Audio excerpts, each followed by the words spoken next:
हा डेव्हलपर आहे, हा आमच्या शेतकऱ्यावर दादागिरी करतो, अन्याय करतो। त्याचा जुना नाला त्या बाजूने होता, त्यांनी नवीन नाला आमच्या जागेतून काढले आहे आणि ही जागा आमची मालकी हक्काची सातबाऱ्याची आहे, नंबर 5 चा एक। हो, आमच्या शेतीचं आता आमच्या शेतीचं भरपूर नुकसान होतं। डबल नाला झाल्यामुळे डबल पाणी पूर्ण शेतीमध्ये जाते, शेतीचे नुकसान होते आणि त्याही तो जुना नाला चालू करावा एवढीच आमची अपेक्षा आहे। आज पोलीस स्टेशनला गेलो, तो सरकार पोलीस वरिष्ठ पोलीस निरीक्षक PI ठाकूर साहेब बोलता, धमकी देतात, तुम्हाला जेलमध्ये टाकेन, तुम्हाला वर गुन्हा दाखल करेल, तो नाला खुला करा। आणि हे मिलीजुली बघत आहेत, शाहीदारावाला डेव्हलपर आणि ठाकूर मंडल अधिकारी सगळे मिलीजुली बघत आहेत। हां, तसेच इथले आखाडी परित असलेली जागा 6 एकर या शेतकऱ्यांना धमकी देऊन, ते मंडल अधिकारी आणि संदीप बुवा यांनी धमकी देऊन आणि हे पेपर हे करते का आम्ही सरकारी जागा आम्ही सरकारमध्ये जमा करणार आहे, पण याही परस्पर कंपनीच्या नावाला विकून दिले। सद्गुरू LLP। आता तुमची पुढची भूमिका काय राहणार? पुढची भूमिका आमचा हा नाला बंद व्हावा एवढीच भूमिका आहे।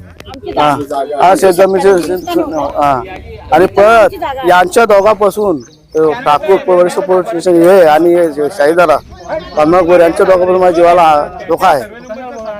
माझं नाव प्रेम पाटील।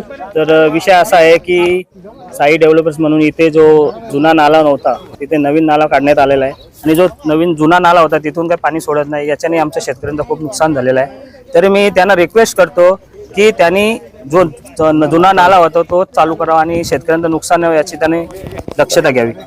तसेच जी गुलचरण आहे, ज्याच्या गावाल्याची आखाडी परित जमीन आहे, ती त्यांना असं सांगण्यात आलं की ती सरकारी नावी होणार आहे, पण ही डेव्हलपरच्या नावावर झालेली आहे। तरी ती कायद्या कानून ती सरकारने याची नोंद घ्यावी आणि ज्याची जमीन आहे ती त्यांना त्याचा मोबदला मिळावा आणि त्यांच्या नावी व्हावं। तसेच आणि शेतकऱ्यांना असं सांगण्यात येईल की तुमची जमीन सरकारी नावावर होईल आणि त्यांना धमकी, पोलीस आणि काही अधिकारी येऊन त्यांना धमकी दिली की ही जागा जर तुम्ही दिली नाही आहे तर तुमच्यावर कारवाई होईल आणि तुम्हाला जेलमध्ये टाकण्यात येईल।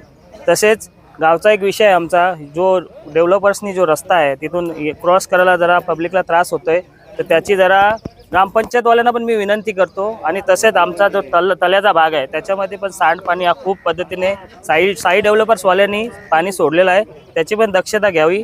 आणि ग्रामपंचायतला एक विनंती आहे माझी की त्यांनी स्वतःहून जर कारवाई केली तर चांगली आहे, तर चांगल्या पद्धतीने आम्ही कठोर पद्धतीने कारवाई करू आणि शेतकऱ्यांचं आंदोलन होईल या पद्धतीने मी